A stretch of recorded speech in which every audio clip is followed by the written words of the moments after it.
So we have Craig Biddle, who is a co-founder and executive director of Objective Standard Institute, co-founder and editor-in-chief of the Objective Standard, and executive director of Prometheus Foundation.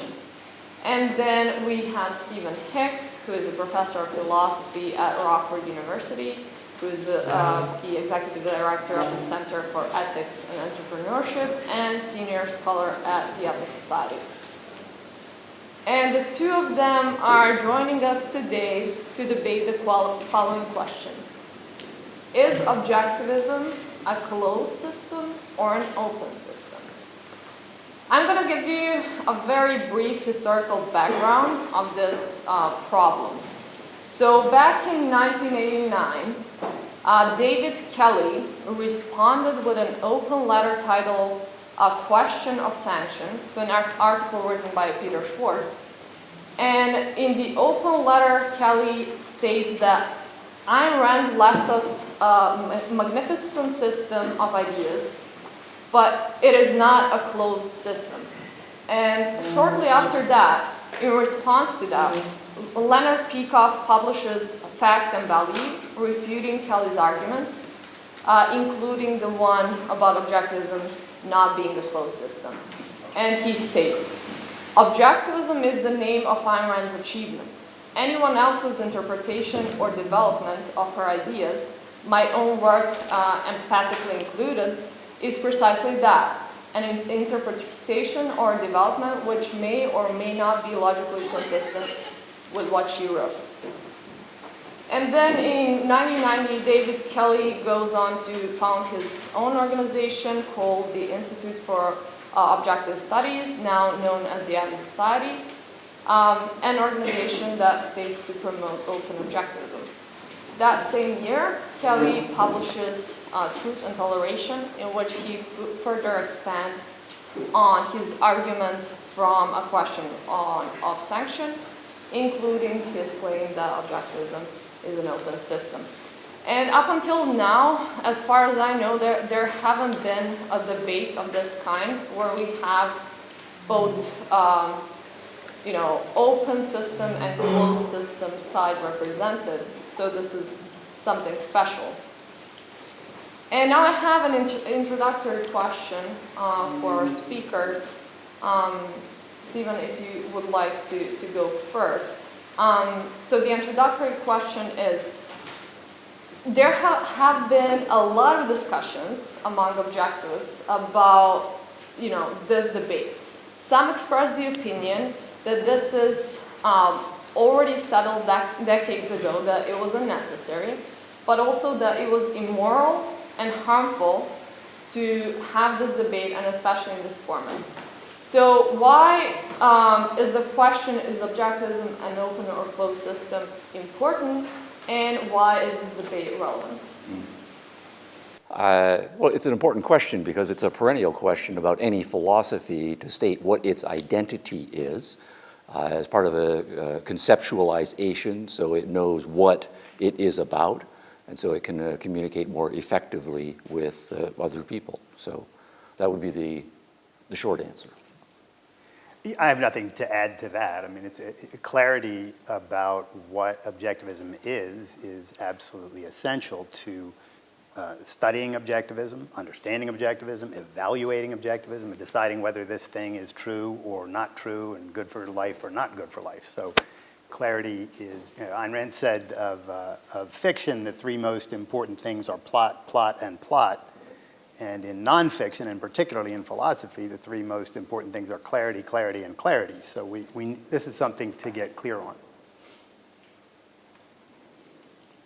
Okay, so before we start with a central question, I first just want to define the terms that are in the central question. So when we say objectivism, we mean by that a philosophy developed by Ayn Rand. When we say a closed system, we mean a system limited by the philosophic ideas of its author. And when we say an open system, we mean by that a system not limited to the philosophic ideas of its creator, but open to revisions. And so the central question of this debate, for which each speaker is going to have 20 minutes to elaborate, and then 5 minutes to respond to elaboration of the other speaker, is objectivism a closed or an open system? And Stephen, if you want to start. Very good. Okay. So I want to start by saying that it's always a pleasure to meet other people who are passionate about ideas, who are interested, for me, in philosophy in particular, and who are, at some level, excited about Ayn Rand. It's a rare and special thing. So I want to start by flagging this concept, the concept of benevolence. When you're doing philosophy, and you're doing philosophy particularly with people who share important values with you, the fight for liberty, Ayn Rand's philosophy in particular, that is a special thing. And it says something special and wonderful about a person, that they've responded well, positively, or strongly to something in Ayn Rand's philosophy. Now, when we're doing philosophy, reality is very complicated. Philosophy is difficult. It's difficult intellectually, and it's difficult emotionally because it pushes very deep buttons in us. And when disagreements occur, and they will occur, it's part of the business of doing philosophy, always remember the benevolence point. You're doing philosophy with someone who likes, respects, or even loves Ayn Rand. And keep that as a governing part of your thinking about how you're doing the debates. Now, what is objectivism? My first proposition is going to be this one. Objectivism is a science. Okay? Now, this is controversial within philosophy, but Ayn Rand and objectivism are very clear about taking a firm stance on positioning objectivism as a certain way of thinking. It is a scientific way of thinking. So, direct quote from Rand on this.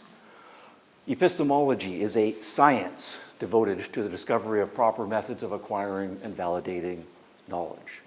Ethics is a science devoted to the discovery of the proper methods of living one's life. Medicine is a science devoted to the discovery of proper methods of curing disease, and there's the general source there.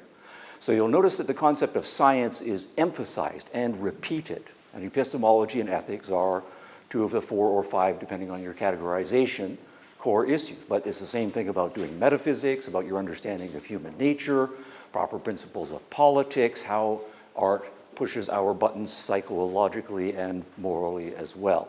So philosophy is conceived of as a science, and what Randon is saying is that we need to think very seriously when we're doing philosophy what it is to be a scientist. Now, science is about discovering truths about reality, so there's always a content, but there's also an entire methodological process that one engages in. Observation, categorization, conceptualization, forming your definitions, coming up with hypotheses, doing experiments, and the whole gamut of logical methodologies as well.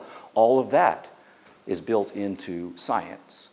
But there also are character issues. When you are functioning as a scientist, what is it to think and behave as a scientist would? And so to be a philosopher is to be a scientist, right? Philosophy is a subset of science. Now, I'm hitting on this point hard. That's my first big thing to emphasize. So this is the key question, right, for objectivists. Now, Rand then is complicated because in addition to being a philosopher, she's also an artist. And art and science are related to each other, but also distinct in very important ways. Art is a personal creation by an individual. It brings something into existence that did not exist before, and it would not have existed except for the unique contributions of the individual who created it. Science is different. Science is not about making stuff up and your individual creativity. Science is about what is out there and identifying it. It is, in that sense, in the public domain. It is, when we are doing science, we are both doing the same reality and trying to identify the same reality. and your personal creativity and my personal creativity are to the side. So science is about objective reality and identifying it. Art is about individual creations, right? That, of course, will embody, at least implicitly and sometimes explicitly, understandings of reality. Now, why is this important? Well, here's the quotation, right? That's relevant to the point I was making. It is important to notice this from Rand's article on patents and copyrights. The source comes a little later. In this connection, a discovery cannot be patented. That's what scientists are doing. Can't be patented. You can't assign ownership to a discovery. Right? Carrying on. Only an invention of scientific or philosophical discovery, which identifies a law of nature, a principle, or a fact of reality not previously known, cannot be the exclusive property of the discoverer. Because he did not create it. So, point then, pausing here, objectivism as a philosophy is a science. It is about discovery. It's not about things that we are created. It is not owned by the discoverer. And, carrying on this long and important quotation, if he cares to make his discovery public, claiming it to be true, he cannot demand that men continue to pursue or practice falsehoods except by his permission. Right? So he doesn't have that moral, social power over the person, the permission granting. He can copyright the book in which he presents his discovery, and he can demand that the authorship of the discovery be acknowledged, that no other man appropriate or plagiarize the credit for it, but he cannot copyright theoretical knowledge. Philosophy/science is theoretical knowledge. It's not owned, it is discovered. It cannot be copyrighted, patented, and so forth. So what I'm suggesting then is that we have, in the case of dealing with Rand in particular, we have to think of her two ways. They're going to be related, but Rand is a scientist and Rand is an artist. And so I want to say, the question, for example, about whether objectivism, as Rand's philosophy, and how we think about that, should be the same way that we think about Newton and his physics, or the way we think about Darwin and his evolutionary theory, or Einstein and his physical theory. In contrast, the way we would think about artists and their personal creations, Michelangelo and his sculptures, Beethoven and his music, Monet and his paintings, Rand and her fiction. You don't add notes to Beethoven's score. You don't take notes away from Beethoven's score. You don't take a Monet painting and add your own daubs and say, I think the color scheme should be changed. And you don't say, I don't like this bit over here, right? I'm going to paint that over. The artwork is inviolable. It is the personal creation of the artist. You do not alter it, change it, subtract from it, add to it. But that's not the case with science. With science, science is precisely about identification of facts that are independent, and it is an, I don't want to use the word quite yet, but an ongoing process of discovery and reintegrations when new discoveries are made. So, don't touch Rand's artwork, the philosophy. Now we turn to our central question today. Open and closed. These words get used a lot. First thing to note, though, is that they're metaphors. They're a figure of speech. So doors can be open, doors can be closed, windows can be open, windows can be closed. What metaphorically are we trying to get to when we talk about an abstract, theoretical set of ideas that it's open or closed? So the first thing we have to do when we are doing philosophy and good science, is notice when we are using metaphors and take the extra efforts to take the metaphors or any figure of speech and put them into direct, literal language. And so defining what exactly this figure of speech is trying to capture in non-metaphorical language.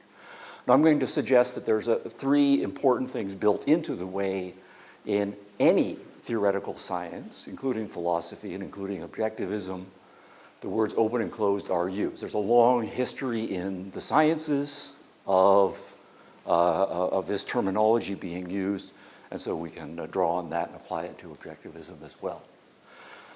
One way in which we might say a system of ideas is closed, right, or open is by answering this question. Is it complete? That is to say, whatever the domain that we're talking about in our science, all of the issues, all of the questions, all of them have been answered. Right? All of the things that need to be known in that domain are known. And so we don't need to add any more questions or add any more content to it. It is complete in that sense. Now, I'm going to throw out an arbitrary number. So as we say, there's 5 branches of philosophy, and then here's the arbitrary part. In each part of philosophy, metaphysics, epistemology, ethics, and so on, there's, say, 8 or 10 or 12 important questions in that branch of the philosophy. Collectively, then, that means in all of philosophy, say, to have a complete philosophy, you need to address, say, 100 issues. Then the question is going to be for objectivism. On those 100 important issues, that objectivism as a complete philosophy, did Ayn Rand address all 100 of them? And not only did she state a position on all 100 of them, did she make an argument for each of those positions? Right? And did she make the argument in a thorough fashion, up to whatever level of scholarly discourse you think is appropriate? Now here I want to suggest that the answer to that question should be no. Rand did a lot. She did an enormous amount of important fundamental stuff, and she had positions on a majority of those 100 questions that a complete philosophy has to answer, but she didn't do all of them. She wrote one book on epistemology, and she called it Introduction to Objectivist Epistemology, making it very clear there's lots more that needs to be said about epistemology beyond this introduction. So it's not complete in that sense. It's also, though, with respect to completeness, not enough to say, here's the 100 positions. That the philosopher announces what his, or in this case, her conclusions are, the person developed arguments for them. So we have 100 positions plus 100 arguments. And we know in Rand's case that in many cases, what she would do, not in many cases, but a significant number of cases, she would tell you what her position is, but she did not develop the argument for that position. And so that means there is still work to be done. Sometimes she would give us the conclusion, but not the argument. Sometimes she goes the other way, interestingly. She will say, here's a fact, here's a fact, here's a fact, and then you, dear reader, you can see where this is going, or you can see what the implication of this, but she doesn't state the implication explicitly, and that means there's still work to be done in filling in that implication, and that is an interpretive move for philosophers to engage in the objectivist system. All right, so that's the first question, the question of completeness. Now, I think that's the easier question. I think this is the harder question. Open or closed. Not only is it complete, but is it correct? Is it true? Is it perfect in that sense? And so what we would then have to do is say, of all of the things that Rand said as the founder, right, of this philosophy, did she get everything right? Okay. And sometimes that's a hard question for people to put explicitly and to engage with it. But what we would then have to do, if we are going to be serious philosophers, serious scientists about this, is go through all of her important propositions that she makes and say, do I think this is true? Do I think it could be stated more precisely? If she is making a claim in epistemology that bears on some elements of cognitive psychology, have we learned anything in cognitive psychology since Rand that might suggest that we can revise or tweak this? Are all of her terms defined at a suitable level of precision? Or is sometimes she is defining a term for a general audience, but in a more technical context.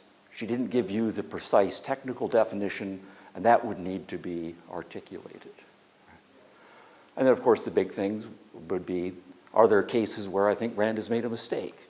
And it could be a mistake of fact that feeds into one of her premises, or I think she's engaged in a chain of logic, and one of the powers of her brilliance is the long chains of logic, the huge amounts of historical and psychological and other philosophical and scientific data that she has integrated, that every single logical connection in all of those arguments is perfect. And not only that, if we say a complete philosophy, suppose we satisfy the completeness criteria, and every individual one is defined perfectly, and the argument for it perfectly, there still is the matter of taking all 100 of those and integrating them into a system, if we want to say objectivism is a systematic philosophy. And the amount of work to integrate 100, this is again a somewhat arbitrary number, propositions completely and perfectly, that is an enormous amount of work. And the question is, did Rand accomplish that? Now, those two senses of open-closed are all ones that all of us, as individual philosophers, individual thinkers, individual scientists, emphasizing that context, do for ourselves. But it's also the case that we do philosophy in a, thank you, public mode as well. It can be intimate one-on-one discussions, small group discussions.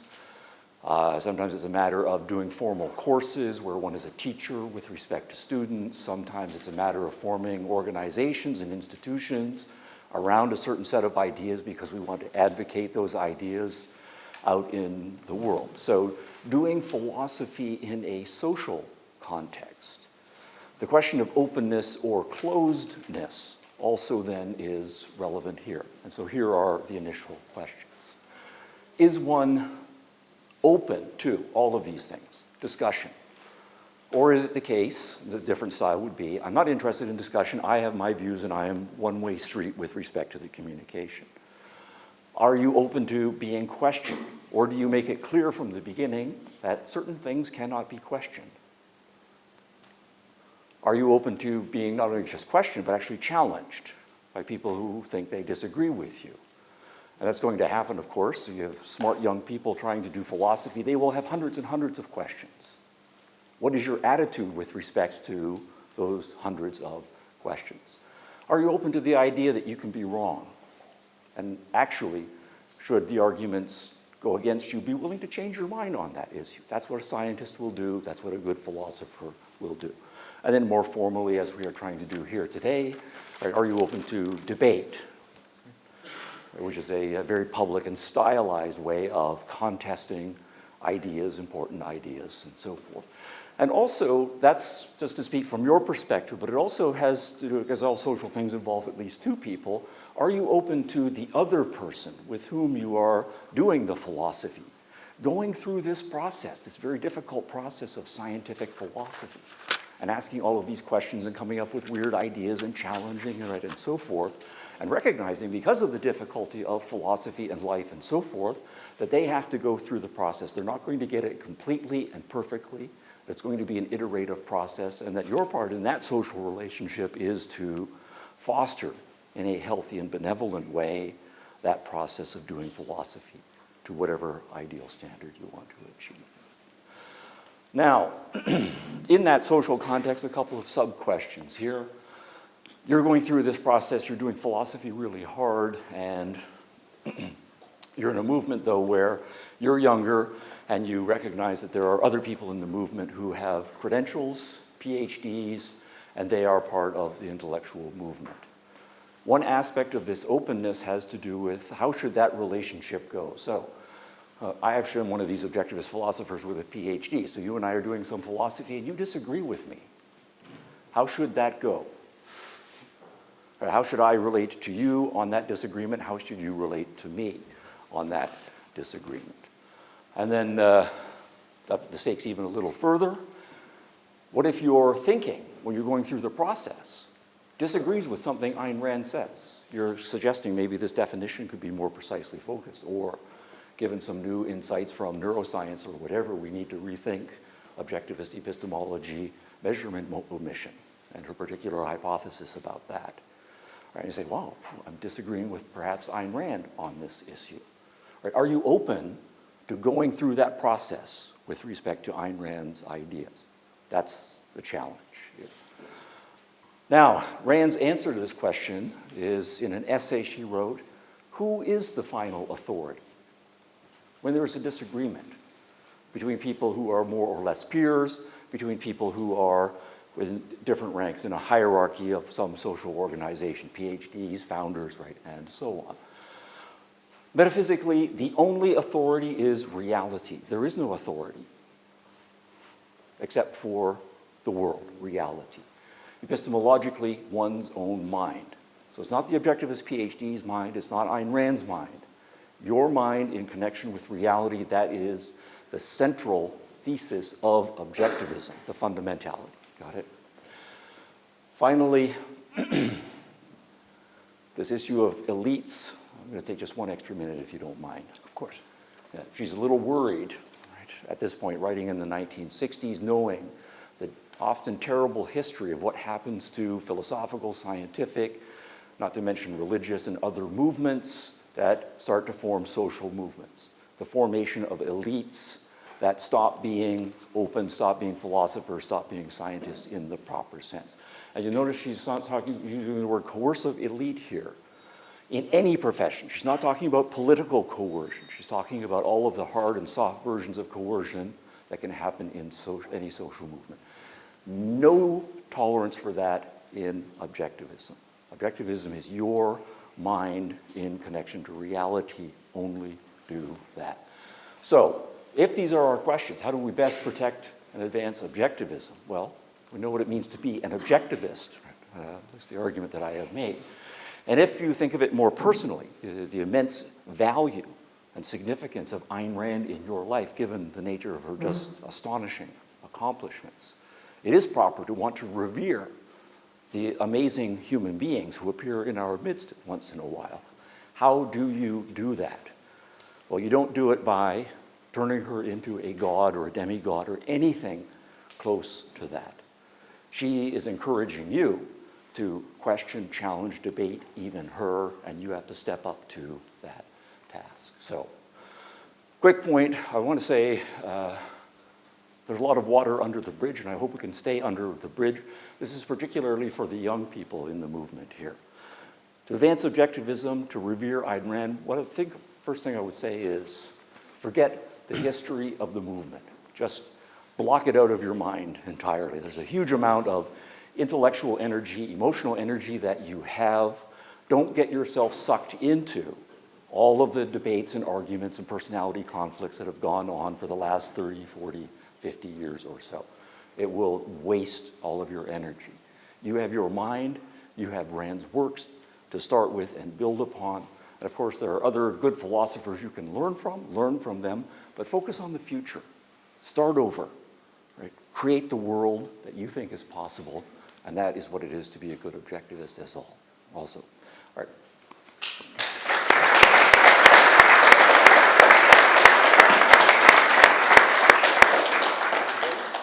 Thanks, Stephen. And I'm sorry, we're going to give you a couple of extra minutes if you need them. So thank you, Stephen, for that. That was a clear, concise statement of your position, and I really appreciate it. I also want to emphatically agree with Stephen's final statement about, forget about the history of the objectivist movement or the so-called objectivist movement. You don't need to go read everything that's been written about this. There were zillions of documents, and back in the day, it was just overwhelming. What you need to do is think in terms of essentials, think for yourself, and figure out what makes sense. And I'm going to present some very different ideas than Stephen just presented, and I think that they will be helpful. So probably few of you know this, but I am a Marxist. I advocate Marxism. Now, not that Marxism, not the one that's coming to your mind. I take Marxism and I modify it. I change a few things, I subtract a few elements, and I add in a few elements to develop what I regard as real Marxism. And so here's what I have in mind here. So for instance, I take the economic determinism in Marxism and I replace it with free will. People can make choices. I take the labor theory of value and I convert that to values are created by people making choices, using their minds and using their labor together. So it's a mixture. They do all of that. I replace total state ownership of the means of production with partial state ownership of the means of production. So the government's going to control, you know, the important things, the banking industry, healthcare, education, and the like. I replace from each according to his abilities to each according to his needs with from some according to their abilities to some according to their needs. And finally, I replace the class struggle element with social harmony as orchestrated by the government. So that's my Marxism that I advocate. Now, a question for you, is this real Marxism? What is it? What did I just put on the table? It's a hodgepodge. It's just a conceptual chaos packed into the word Marxism. It's also exactly what's going on in the United States today and in much of the world, which is precisely why some people are gravitating toward Marxism and socialism again today, because they don't know what it is. They think that socialism and Marxism are being nice to people, having the government make sure that, you know, people play fair, et cetera, and that, you know, everybody's got clean water and a house to live in and whatnot. But that's not what Marxism is. Marxism is something specific. Everything is something specific. A thing either is what it is and has an identity, or it's nothing at all. That's the law of identity. So you see, there's a real problem in me taking over Marxism and saying it's something other than what its originators, Marx and Engels, said it was. And for me to co-opt it and change it is very confusing. And those confusions can lead to catastrophe, which they're leading to today. So you see the problem right there. Now, as you all do know, I am not an advocate of Marxism, and I'm an advocate of capitalism. But not that capitalism. No. The capitalism I advocate is a capitalism in which people with political pull get special favors from the government. It's a capitalism in which the government regulates the economy to some extent, particularly the banking industries, healthcare, and education. It's a capitalism in which the government protects everybody's rights, but not completely, because we've got to work things out for the greater good. You see the problem. Now, capitalism and Marxism are indistinguishable. It's the same thing I just said about Marxism. And this is why nobody knows what capitalism is today. This is why Ayn Rand wrote a book, Capitalism, the Unknown Ideal, because nobody is keeping their terms defined clearly and concisely and using words in ways that make sense. If I define capitalism the way that I just did, then people can be for parts of it and against parts of it and add their own things to it and take things out of it. Nancy Pelosi can be for capitalism, Barack Obama can be for capitalism, and so on and so forth. So we need to take seriously the need of clarity and crucial distinctions when we use concepts, especially philosophic concepts. And that's what I want to talk about today. If we want to know what we're thinking about and what we're talking about, we have to make bright lines between the things that we're talking about, what's to be included and what's to be excluded.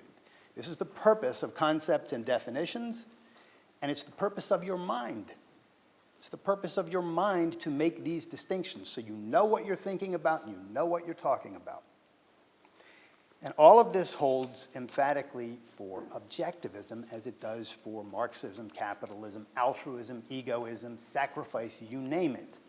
Every complex term needs to be handled properly so that we know what we're thinking and talking about. I want to hit this issue of open and closed objectivism from 3 different angles. The first is going to be clarity. The second is going to be justice. And the third is going to be self-esteem. And we're going to see, I think, some helpful ideas here for you.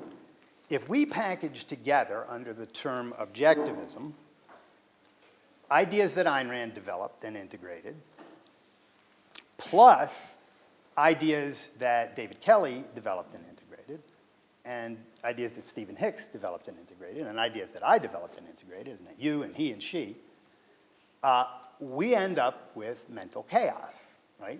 If I then said, what do you think about objectivism, where would your head go?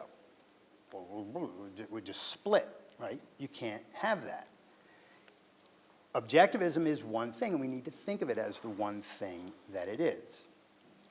If, for instance, I were to remove from objectivism the virtues of honesty, integrity, and pride, and if I were to add in to objectivism the virtues of benevolence and toleration, and then I subtract out also the principle of measurement omission, the essential principle of the mechanics of concept formation, and so on and so forth, and then I call that thing objectivism, I've created a mental monster that looks nothing like the real objectivism. I'm doing the same thing there that I did with Marxism at the start of my presentation. Objectivism simply is the philosophy, the philosophic ideas that Ayn Rand discovered and integrated under the term objectivism in her lifetime. And she gave it the name objectivism with a capital O because it is not a concept. It's a proper name. It's a proper name. So it's a proper name like Stephen or Craig or Isadora or Belgrade. Now, a proper name can have a lot of elements. Belgrade is not a concept. There's not more than one Belgrade, so we don't need to. It's not a concept that we need to do. It's the name of the capital of Serbia, and then there are things in Belgrade, streets, parks, buildings, etc., that are part of Belgrade, but they are not the defining characteristics of Belgrade. If you took some of those out, took a building here or there out, or a park here or there out, Belgrade would still be Belgrade. So you have to get very clear on this distinction. We're going to return to that shortly. That it is not, that objectivism is not a concept, it's a proper name, and that proper names are not defined, they are described. Proper names are not defined, they are described, right? So if you talk about me, my name is Craig, and if you want to talk about what that means, you would describe me. But other people are named Craig also, and if you want to talk about them, you would describe them. Craig is not a concept, it's a name. And the same is true of objectivism and Belgrade. Ayn Rand developed discovered a couple of fallacies that are really helpful in thinking through this. The first that I'm going to mention is her fallacy of package dealing, which I'm sure you're to some extent familiar with. And we've already seen the package dealing going on. If I package into Marxism a bunch of things that are not Marxism, you can't function with that idea of Marxism anymore. It doesn't work. If I do the same with capitalism, your mind blows up, right? If I do it with selfishness, if I treat selfishness as including people who are honest and productive and trade with each other because they want to get the things that they want, become wealthy and happy, with criminals who steal stuff from producers, and I package them together because, well, they're all going after what they want, so they're all selfish, I have treated a superficial similarity as if it's a fundamental similarity, but it's not. It's a superficial similarity, and we have to make those distinctions. The essential characteristics of something are the things that we need to focus on. and likewise for objectivism. Even though it's a proper name, it still has an essence, and its essence is that it is Ayn Rand's philosophy. And if we package other stuff into it that's not her, that does not include her ideas, then what we're doing is creating conceptual chaos, or mental chaos, I should say, that will not serve us well, because we won't even be able to study the thing that we're trying to name and study. We won't be able to evaluate it, because who knows what's going to come in next or be taken out next by who knows who's going to claim the authority to do that. We'll return to the authority issue later. Another fallacy that Ayn Rand introduced is and this one is really what's going on here, more so even than package dealing, is the fallacy of the frozen abstraction. Now, Rand only gave one example of this in her works, but the example is very, very illuminating. So the fallacy of the frozen abstraction is committed when you take a broad abstraction and you treat one of its constituents, one element that's subsumed under that broad abstraction, as the equivalent of the whole broad abstraction. And the example that Rand gave is morality, big broad abstraction, which should include egoism, hedonism, utilitarianism, et cetera, all of the, you name it, Christian morality, all of these come under the broad abstraction morality. That's what morality is in the generic sense. There's an open question whether any of these moralities is demonstrably true, secondary question, but they all come under the overarching broad concept of morality. If you take that broad concept, morality, and freeze it at the level of one of those constituents, one of those units subsumed under it, namely altruism, you get morality equals altruism. Anybody heard that idea or grew up with the idea that being moral means being altruistic? That is a frozen abstraction. And as Ayn Rand put it at the start of The Virtue of Selfishness, it's responsible more than any other thing for the arrested moral development of mankind. If you think that morality equals altruism, we're toast. Communism, fascism, all of the things that involve sacrificing for others are based on that frozen abstraction. Very dangerous stuff, frozen abstractions. Well, that's exactly what is going on here, and I believe this is an innocent error. I do not get into any of this nonsense about, you're evil if you disagree on these things, so just put that to rest. I don't think this stuff is obvious. I think it requires thinking through. But here's what's going on with the idea that objectivism is an open system. I believe that most people who accept this idea, and I think Stephen's whole presentation was an example of this, they're freezing the abstraction of true philosophy, or truth in philosophy, at the level of one of its constituents, one of its elements, namely the body of ideas called objectivism. Truth in philosophy is a big umbrella. It includes all the truths that Aristotle discovered, right? His truths about syllogistic reasoning. It includes the truths that Francis Bacon discovered, particularly regarding scientific method. It includes the truths that John Locke discovered, insofar as he got some things about rights correct. It includes the truths that Ayn Rand discovered. It includes the truths that Stephen Hicks has discovered, particularly if there are some originals, and I wouldn't doubt that there are. And it includes the truths that Leonard Peikoff discovered, and it includes the truths that you discover in the future if you become a philosopher and discover truth. That is open. Truth in philosophy is an open idea, and it will never be closed. Ayn Rand's objectivism, if it's true, and if its principles and ideas are true, and I think they are, is one element under that big umbrella. And if you freeze the abstraction of truth in philosophy at the level of objectivism, you're treating a broader abstraction as if it's the equivalent of something that is just a unit under that abstraction. It's just an error. And it's a really bad error to commit, because you won't be able to think clearly about what objectivism is. Every time somebody discovers a new truth, or that they think is a new truth, which may not even be a new truth, it's going to get packed in there, and then somebody says, well, what do you think about objectivism now? Well, I don't know. What's the latest thing that got packed into this thing? Do you see the problem here? What happens with this if you just roll with, we're going to keep adding stuff to it or subtracting stuff from it? That is not how concepts or proper names work. That's not how things work.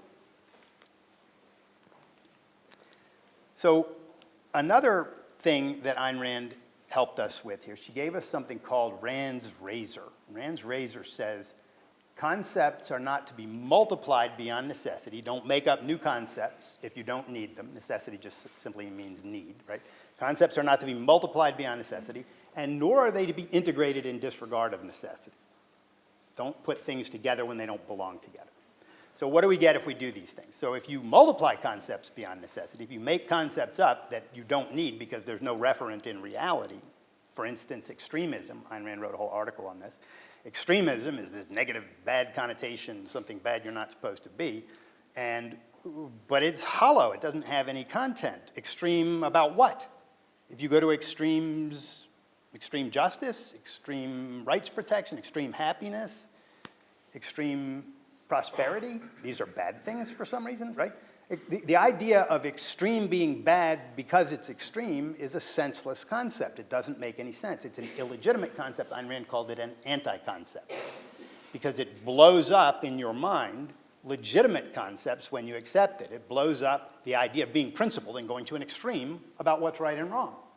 It blows up other things too, but it blows up that which is enough, right? Big problem. You do not want to do that. So same with duty, unchosen obligation. She says there's no such thing. It's an anti-concept. Same thing with social justice. We don't need a social before justice. Justice is already a social social concept. It's about how people should interact with each other. The whole point of putting social before it is to enable people to forcibly redistribute wealth and get the government to force some groups to do things on behalf of other groups. So it's an anti-concept that blows up the concept of real justice. So these are really dangerous. So when you multiply concepts beyond necessity, you get things like anti-concepts. Very bad thing to do. Rand's razor says don't do it. The second half of Rand's razor is really almost the more important point here, but they're both important. Concepts are not to be integrated in disregard of necessity. What happens when you integrate things that don't belong together? You get package deals and you get frozen abstractions. Morality and altruism don't belong integrated into the same thing. That's a frozen abstraction. Truth and philosophy and objectivism don't belong integrated into the same thing. That's a frozen abstraction. Ayn Rand's ideas on objectivism and everybody else's ideas on what objectivism is and should be don't belong in the same package. That's a package deal. Ayn Rand's philosophy says, or Ayn Rand's razor says, don't do that. I want to bring in another razor. You can call it Craig's razor for the time being. And that is this. Proper nouns are not to be integrated in disregard of necessity, nor are they to be, or they're not to be multiplied in disregard of necessity, nor are they to be integrated. I should restate that. Proper nouns are not to be multiplied beyond necessity, nor are they to be integrated in disregard of necessity. What happens if we multiply them beyond necessity? So what happens if I say, in addition to calling Isadora, I'm going to call her also Nancy, Marissa, Becky, and Fred, right?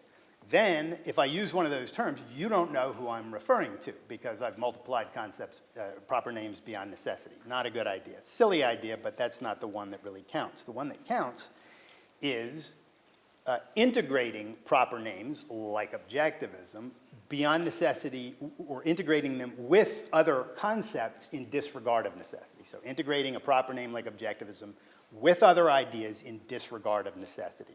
What does necessity mean here? The requirements of human cognition, the requirements of clarity, keeping things apart when we need to keep them apart so we know what we're thinking and talking about. So don't pack things into this proper name that don't actually come under the proper name. The proper name objectivism simply is the ideas that Ayn Rand came up with. Whether they're complete or not, I'll get to that in my rebuttals later, whether they're complete or not, doesn't make any difference. Doesn't make any difference at all. They're her ideas, it's her philosophy. It was named with a capital O because it's a proper name. So yeah, don't integrate proper names with other ideas in disregard of necessity. So do you see why this matters? I mean, we need bright lines between things, to know what we're thinking and talking about. And that's what Rand's razor helps us to do. Don't put things together when they don't belong together, and don't multiply names when you don't have good reason to name a new concept. So what is open? If objectivism is closed, and I say it is, it's closed to the ideas that Ayn Rand developed and integrated under the name objectivism in her lifetime, what then is open? Philosophy, truth in philosophy. All of that stuff is open, and there's plenty of more work to do in there. And when you do good work and you come up with ideas that are true, by virtue of being true, they're going to integrate with all other truths, including objectivism. So they will integrate with objectivism, and that's a beautiful thing. My philosophy, my personal philosophy of life, is objectivism, because I think the whole body of objectivism, its essential principles, is true, plus a bunch of other ideas that I've come across that I think are true, including some I've made up myself. That philosophy is one big integrated system. It's my system, and it's at this point open because I'm still adding to it.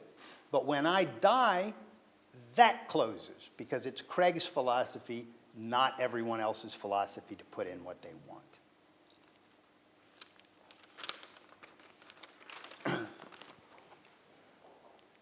So what do we call philosophic ideas that integrate with objectivism but are not a part of objectivism? Ideas that integrate with objectivism. It's that simple. And there's no reason to call them anything else. But integrates with does not mean is a part of. Integrates with does not mean is a part of. Leonard Peikoff's theory of induction, I think, integrates with objectivism, but it is not a part of objectivism. Stephen or you or I or others may come up with philosophic ideas that integrate with objectivism. That will not make them a part of objectivism. That's a different thing. So now, this is not only an issue of justice, of clarity, it's also an issue of justice and self-esteem, and I'll make quick work of this. If you have new ideas that integrate with objectivism, who should get credit for those ideas? Or the person who came up with them. It's a matter of justice. They shouldn't be packed into Ayn Rand's philosophy and give her credit for the ideas that she didn't come up with.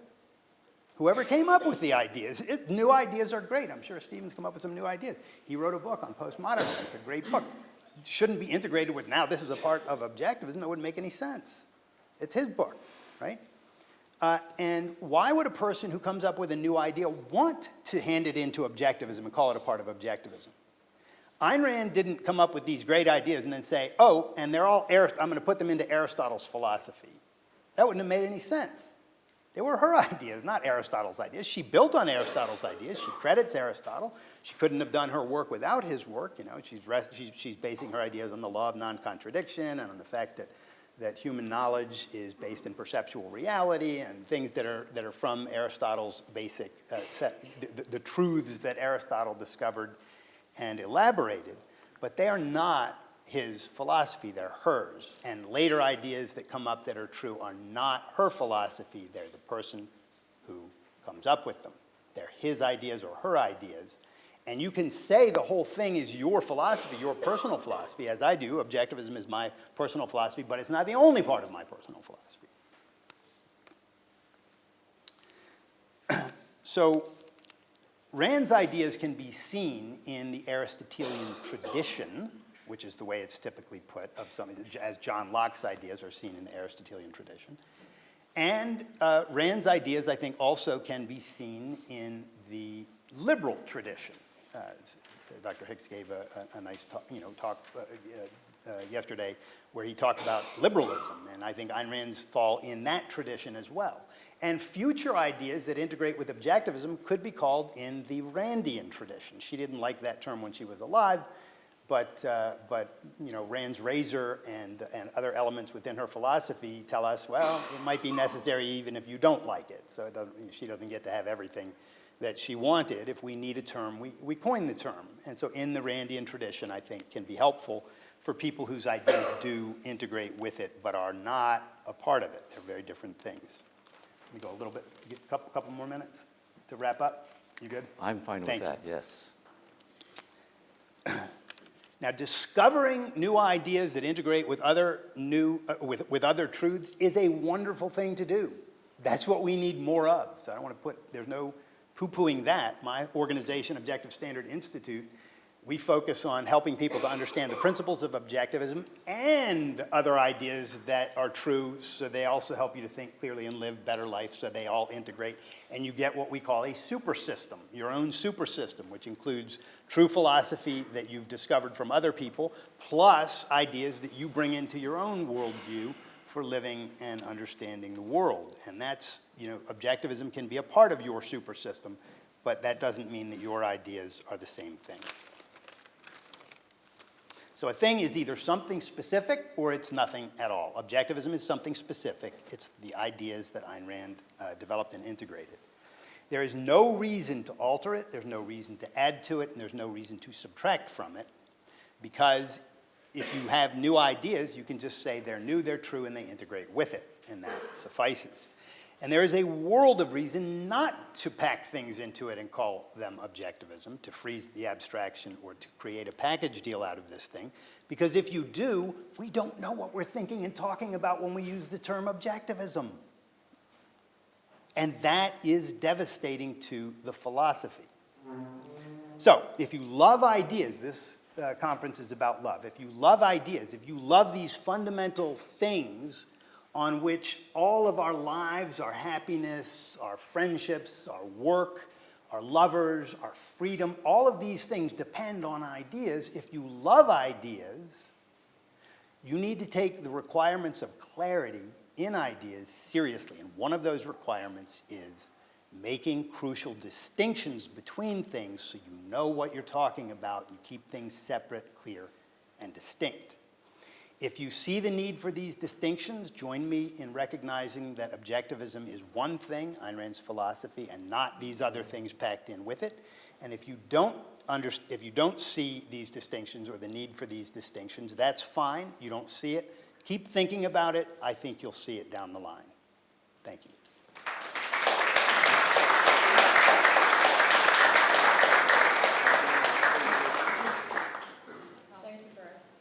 So, Stephen, now you have about 5 minutes. 5 minutes, okay. Yes, all right, well, thanks for that, Craig. Useful. So, absolutely, the issue of definition, concept formation, defining the boundaries and contours of a concept, and then hopefully coming up with a clear definition. One thing I would suggest, though, is to think about this issue of borderline cases. And if we go into trying to define philosophy with the idea that all concepts should have a hard borderline, and the bright line, right, that you were talking about, that is not quite right, because the way concepts work is some of them are hard and fast distinctions. Some of them, though, array along a spectrum.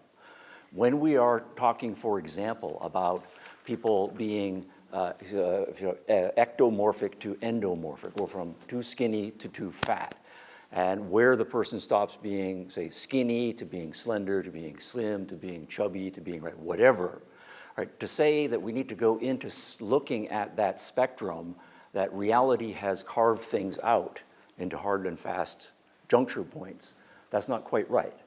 Or to use computer analogies, some things in reality are digital, they're on or off, and some things are analog, they lie along the spectrum. And it should be an open question when we are doing philosophy about, and objectivism in particular, whether the concepts that constitute, the constituent concepts and the propositions that are built from them are composed of more analog concepts or more digital concepts. So the color spectrum is along a spectrum. So there's not a hard and fast borderline built into reality. For women, being pregnant or not pregnant, there is a hard borderline there, right? You either are or you aren't. So any philosophy and any science is going to include both kinds of concepts. I think a second and a related point is clarity is important, but also it is the nature of science that it is an ongoing process of discovery. So I like the Marxism example, and absolutely right. If you identify the fundamentals of Marxism and start changing them, then the right thing to do is to change the name along with those changes. And if you go into objectivism and you say, here are the fundamental principles in my judgment of objectivism, start changing any of those, at a certain point, absolutely, you're not an objectivist anymore, and you should change the label for what you're doing. But when you are doing that, that's an open question that needs to be discussed on a case-by-case basis. So if we take seriously the idea that Rand puts to us that objectivism is a science, the way to think about these conceptualization issues and the changes issues is not a matter of chaos, that every time we have to change our minds or add something or redefine our terms, suddenly we're plunged into cognitive chaos and we don't know what we're doing anymore. Well, actually, that is an ongoing part of the scientific process, right? To sometimes go through that process. It never is completed. But the better analogies then with respect to science would be to say something like Newton. Right? So Newton was a great physicist, and he founded a new approach and developed a system of scientific physics. And we do have a proper name. We call that Newtonian physics. But then the question is going to be, is Newtonian physics only what Newton said? Or is what Newton saying is, here is a set of propositions about the world, and I want you to judge them for yourself, whether they are true or not, and here are some methodological principles that we can apply so you can take what I have done and develop it, and so Newtonian physics develops along the way. Now, you might then say, and here's a good example for making a change of fundamentals. Suppose we get, it would be 310 years later, and young Albert Einstein comes along, and he is schooled in Newtonian physics as it is developed up to his generation. And he suggests a fundamental change with respect to the nature of space and time. And this is an ongoing debate in question. Is he adding a friendly amendment to Newtonian mechanics, or is what Einstein doing something so fundamentally different that Newtonian physics becomes a subset case within a broader case of Newtonian physics? Now, what's the right answer to that question? I don't know, but I want to say that that's the right way to think about objectivism and doing philosophy. Think of yourself as a Newtonian physicist or think of yourself as an objectivist philosopher. This issue of proper name and naming rights. There is this issue about Rand as the founder, and there always is the question about assigning a name or a label to it. But I think the way to do this, to think of this, is to say that what Rand is doing when she says, here is objectivism, right? She is not saying, this is my philosophy. She is saying it is my philosophy, but she's not saying it's my philosophy in the sense of exclusivity or in the sense of ownership. If you'll remember one of the quotes I gave to you, this is not my philosophy in the sense that I am the owner of it. It's not my philosophy in the sense that this is my work of fiction. And so that, in some sense, this is my philosophy, and I am giving you permission or allowing you to use the philosophy. Instead, what she is doing is saying, this is my philosophy, and I am offering it to you with an invitation to become a colleague, right? Not to become a student of me, right, or a follower even of me, to become a colleague, yes. All right, so you are doing what I am doing, and we are embarked on this open-ended scientific discovery process. I'll have to stop there. Okay, thank you. All right, I'm going to move very quickly through some points, so bear with me. So objectivism is not a science, it is a philosophy. Now, Ayn Rand did science when science is a systematic study or inquiry of a subject. And Ayn Rand did science, she performed that process or used that method, the method of science, to discover the ideas and to integrate the ideas of objectivism. But objectivism itself is not a science, it is something, it's the product of science. It's a thing, it's a body of ideas that she named. Newton's physics, if if the term Newtonian physics is vague, if the physics field, people in the physics field are using that and they don't know whether it means just his ideas or ideas in the tradition of him, they should stop using that term or define their terms, because that's very confusing to do that. Things have to have specific definitions to use them coherently. Probably they should just say Newton's physics refers to his, specifically what he wrote and thought. Whether he got things right or wrong doesn't matter, that's his ideas. And that's the way that I think objectivism should be treated. Doesn't matter whether Ayn Rand's ideas are right or wrong, or whether she could have done more, or whether some things are not perfectly defined. It makes no difference at all. It's still her philosophy, it's her ideas. That's the name she gave to that body of ideas. And we don't need to alter it, because all you have to do is come up with new ideas that work, and if they integrate with the other ideas that you know are true, you got a great ongoing system that is open in that sense. Objectivism itself, there's a second point, objectivism was not really discovered. That's an equivocal term there too. It wasn't out there and Rand found it. Objectivism was created by the integrations and identifications that Rand made using her mind.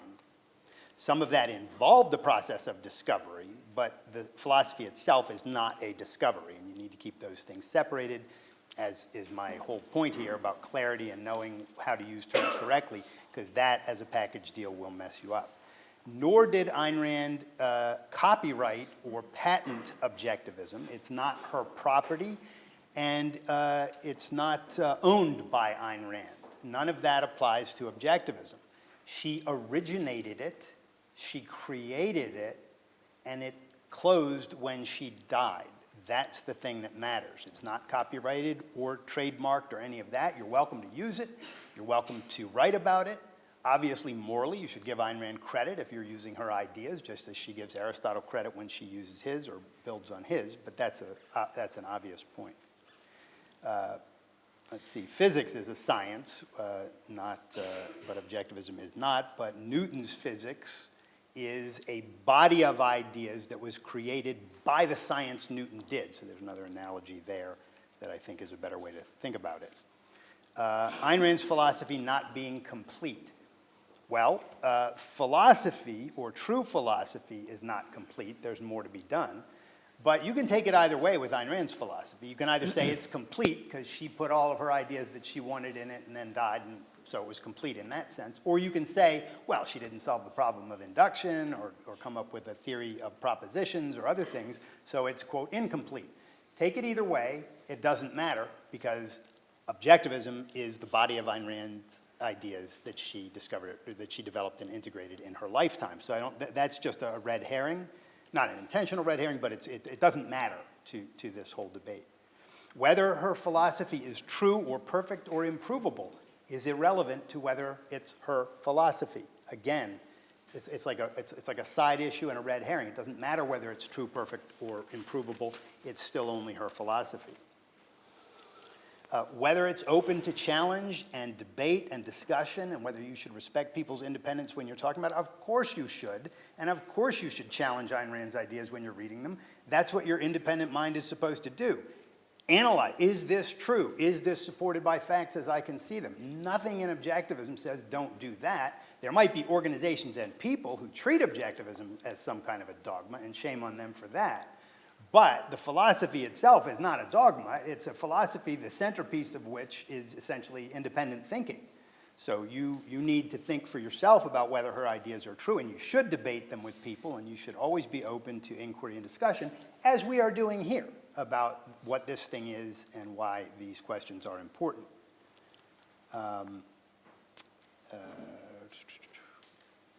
Who is the final authority on all of this?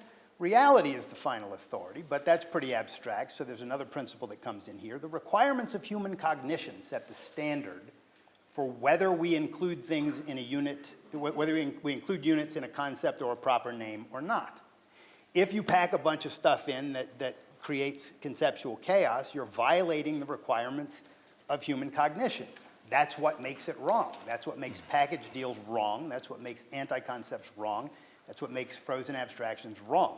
So there's a standard here, and it is the individual judgment of your mind that has to understand a standard and apply it properly.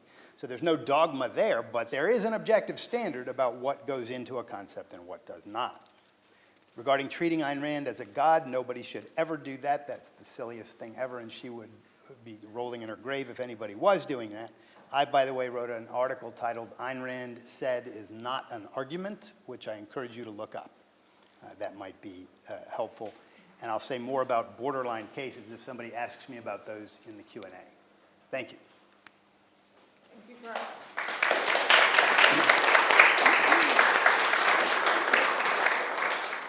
So we're going to start with a Q&A now.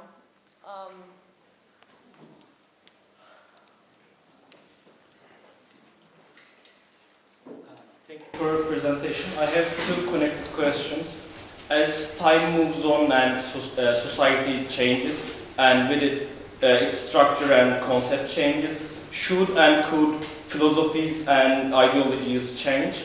And connected with that, if an ideology or a philosophy is incomplete, could its students further it by adding up to it, like in a sense of objective school of tradition?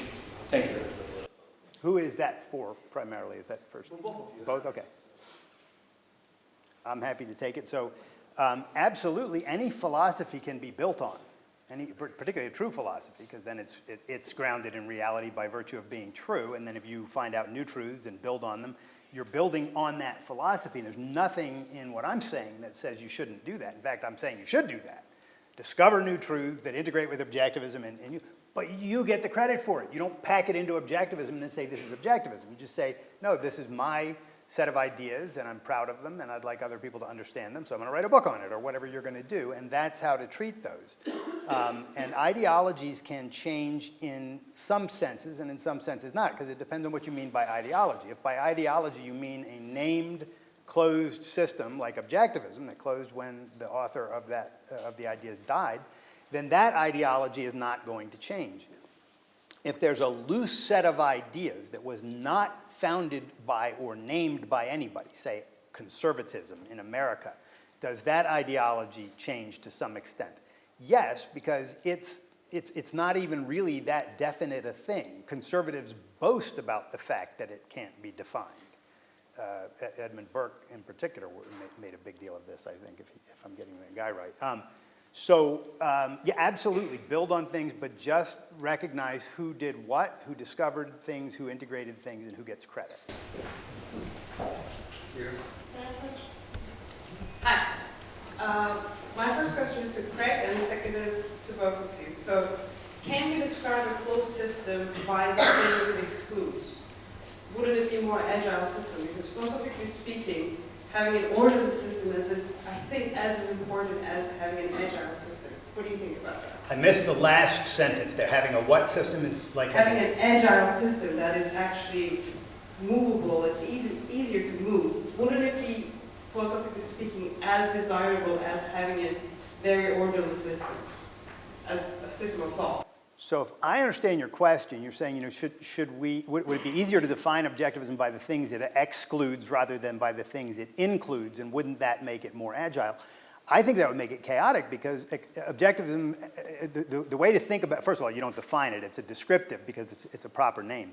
But to describe objectivism by naming all the things that are not included in it would mean you'd have to name everything in the world to do that. It's much easier to name the things that are included in it. And I could go through a long list of things that I think are included in it, but basically it's the work that Ayn Rand did in philosophy. If she made a psychological side note about something, homosexuality or a woman president or something like that, that's not her philosophy, that's an opinion and an application, and in my view, a misapplication of fundamental ideas in her actual philosophy. So you can't include those. But if she wrote something about the distinction between the metaphysical and the man-made, that's a part of her philosophy. If she wrote something about causality versus duty and the difference between a disciple of causation and a disciple of duty and the separation of her philosophy from Immanuel Kant's ethics, that is a part of her philosophy. Why? Because she wrote about it, and she parked this under the concept or the name objectivism, and that's what includes. So if you talk about what's included in it, it's big enough. Objectivism, whether you think of it as complete or not, it's a huge philosophy. it's got a lot in it. Ayn Rand's corpus is massive. And so it's plenty to deal with there, yeah. One more question is quick. My inclination is also towards a closed system, but thinking from a pragmatic point of view, I'm sure there are Marxists that disagree with each other because of Marxist-Leninism and Marxist-Stalinism, but they come together under this umbrella of this one idea of Marxism. Wouldn't we consider having that something similar for objectivism and win for being under the same umbrella, being on the same intellectual journey kind of thing? Yeah, that's a great question. Sorry to hog these answers, but I'm happy to answer them. I think the way to think of that is fans of Ayn Rand, or people who appreciate Ayn Rand's work. And now that's going to include people like me who think that she's just right about philosophy through and through. But it will also include people who think she maybe got some things wrong. And I have several friends who are in that camp. And we're fine. We talk to each other all the time. And then I have people who think, I don't even want to think about philosophy. I have friends I go dancing with and stuff, and they could care less about philosophy. They're perfectly good people, and they live good lives. But so not everybody has to even get involved in this. But the people who do, and I mean, Stephen and I are both very interested in Ayn Rand's ideas. I think we're in the same category in that sense. Insofar as I think Stephen is trying to advance something that involves package deals and frozen abstractions, which I do think, then I don't think we're in the same camp because I think that's a big difference and a big problem. But in that he loves Rand and thinks she's really important makes us both fans of Rand. And I think that, so you can categorize things that way as need be. Let me jump in here. There's a distinction between the body of the science, or the body, the concepts of content and concepts of method, and the label that you use for that. And I think it is worth saying we make this distinction and then ask the question about open and closed on each level. If you talk about what it is, then you can say, well, objectivism is a body of propositions. I just arbitrarily said the 100, so maybe Rand spoke on 60 of them. But it's also the methodology that those propositions describe about how to do this activity that we are engaging in. And so whether you are open to additions, to completeness, is one issue at that level, but also are you engaging in that process in the way that Rand described? The open-mindedness, we can use that metaphor there, that's one thing. Okay. But then this issue of a proper name, right? What should we call this philosophy? That also is, to my mind, an open question. And when Rand was going through this process, people saying, you should give your system a name, because it actually started to become more popular in philosophical movements in the 20th century, existentialism, positivism, right, and so forth. What should we call it? And the issue here, again, should not be whatever Ayn Rand says. Because what we are describing is not something that is her property, that she owns. It's, again, an issue of can we come up with a label that best captures what we are trying to do in the philosophy, or in the science in this case. And in this case, the decision was objectivity is the core concept. And so therefore, we're going to use the name as a proper name based on that fundamental element of the concept, which is both a statement of substance, but also about methodology and process as well. But that also should be open to discussion. So if Ayn Rand were right here, and she was saying, I think should call this philosophy positivism, because I'm romantic, right, and so forth. Well, maybe that's not the best one. And that would be an ongoing argument within the system of ideas about what the right proper name is for that system of ideas. Or you're really about logic, so maybe we should call it logicalism, right, or something like that. And then we would have arguments back and forth, and she should be open to that process. Now, I think there is something to saying she should, have 2 votes and thumb on the scale with respect to naming issues. But that also is not something that is an ownership prerogative, and that Ayn Rand as authority has the only label. We make the judgment also, is that the best label? what might have happened and what did happen are very different things, right? She did name it objectivism, Yes. and she's not the authority in what constitutes what we call it. The authority is the requirements of human cognition. If you pack things into it that, if it's just an open thing and anybody can think anything they want belongs in it, then it loses its identity and you can't think or speak or analyze it. Whereas if you recognize that the philosophy is different from method, including different from objectivity, objectivity is a method, objectivism is a philosophy. It's like democracy is a kind of government, but a democratic process is a process. They're akin to each other, but they're not the same thing. The order matters here. We call it objectivism derivatively because the content of the philosophy is objectivity. That's the fundamental. True. The labeling issue is secondary. Okay, we have time for max 2 more questions. So, can I pick up on Stephen's point about border cases? Because you use the example of factors within a people and how nature, as you rightly say, nature often doesn't give us clear-cut definitions, like planets and asteroids, like where does one start and the other begin? But then there are other cases where it does.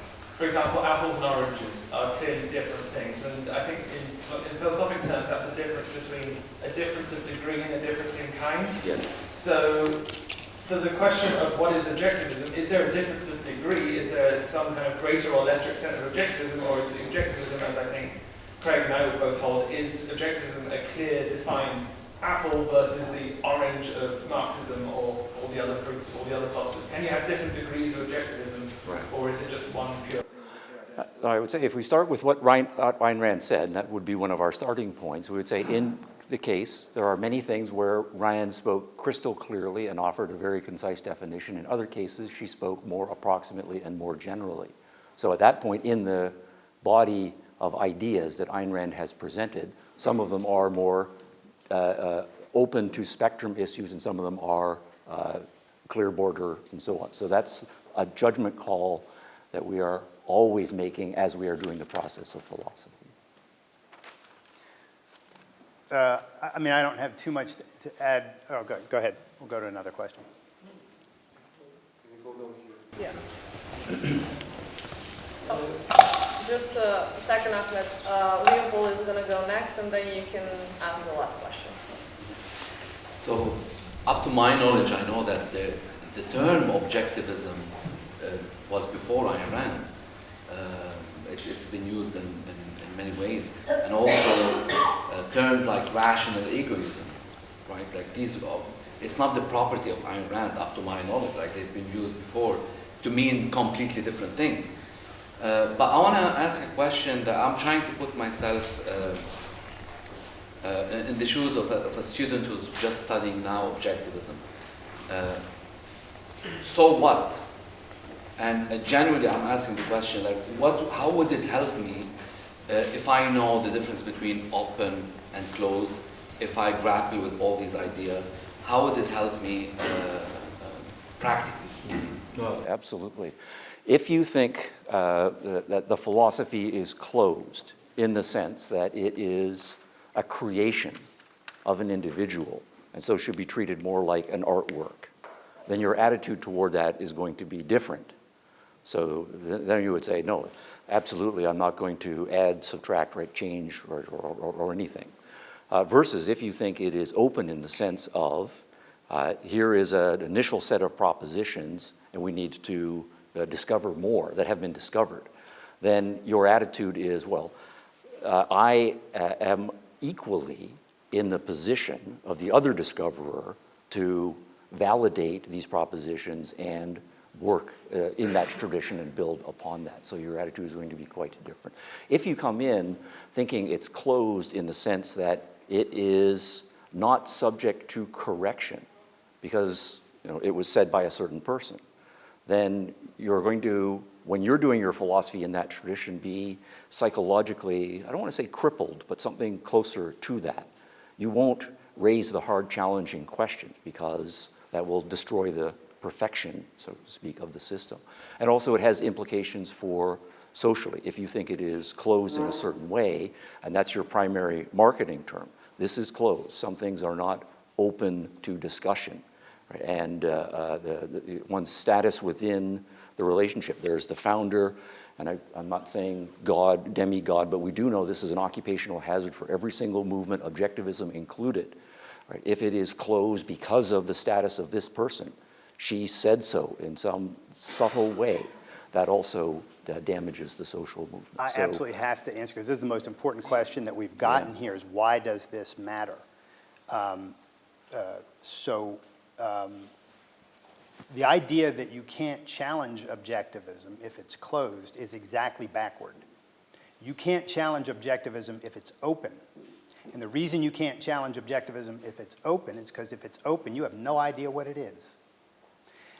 Objectivism, in order to know this thing, the reason this matters, the reason that this whole debate matters, is because if we open objectivism up to new ideas, alterations, this, that, and the other, it loses its identity, which means you don't know what it is, you don't know how to study it, you don't know how to think about it, you don't know how to evaluate it, you don't know how to recommend it to other people, because it's not a thing anymore. It doesn't have an identity.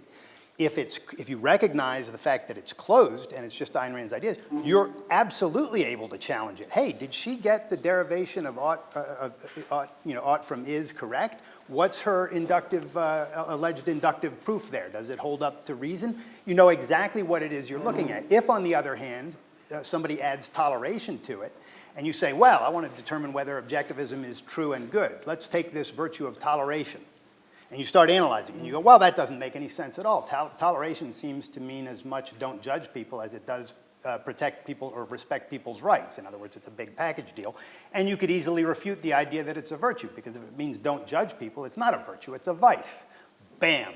Rand's philosophy has been annihilated by me refuting something that was added to it by someone else. That's why it's got to be kept closed. Let me jump in at this point here. Let's say Craig seems very worried about this issue. If we open things up, immediately we're into conceptual confusion and nobody knows what they're talking about. That is not the way science works. That is not the way philosophy works. The most simple example of this would be Euclid doing mathematical science. And we say Euclid wrote the elements of geometry and he laid out a certain number of axioms and theorems. Now, if we then say, well, is this a closed or open system? If we say, well, this is an open method like that Euclid has given to us, and he did a certain number of things, that if we say it's an open to proving new theorems, and somehow we don't know what Euclidean geometry is or how we're doing this right and so forth. No, it's very clear. We know what the axioms are. We know what the methodological principles are. We know exactly what number of theorems Euclid came up with. And so if someone comes along and says, well, let's add this theorem, because I think it follows. Oh, I don't know what we're doing anymore. No, that's ridiculous. We know what we're doing. And it's an open question whether that new theorem follows logically or not. And we should all be able to discuss it rationally and decide whether, in fact, it is part of Euclidean geometry. That's the right model. Okay. Can I have just a quick follow-up? Okay, but just like very fast. Very, and then very one fast. more So question. can we say that it's both in a sense? So it's closed in the sense that we have to respect the author, the scientist behind, but it's also open in the sense that you need to keep on developing the content and the method, but just don't call it man's work. Like it's objectivism. You can't say that because you're freezing the abstraction. You're treating a science like math or geometry or some anything like that. You're treating that which is open-ended because new discoveries can be made with something specific, Euclid's own ideas or Rand's own ideas, which are under that science, which are not the science. They used the science to come up with their ideas, but their ideas died when they died, or their ideas closed when they closed. And so this whole, if you try to have it both ways, you're freezing the abstraction. You're treating the method or the science or true philosophy or some big abstraction as if it's the same thing as a unit under it. Okay, the last question. I had a very similar question. So. Okay. You pass? Okay. Then thank you everyone, and thank you Craig, and thank you Stephen for joining us today. I think this was a very productive debate, and I hope you guys will enjoy it.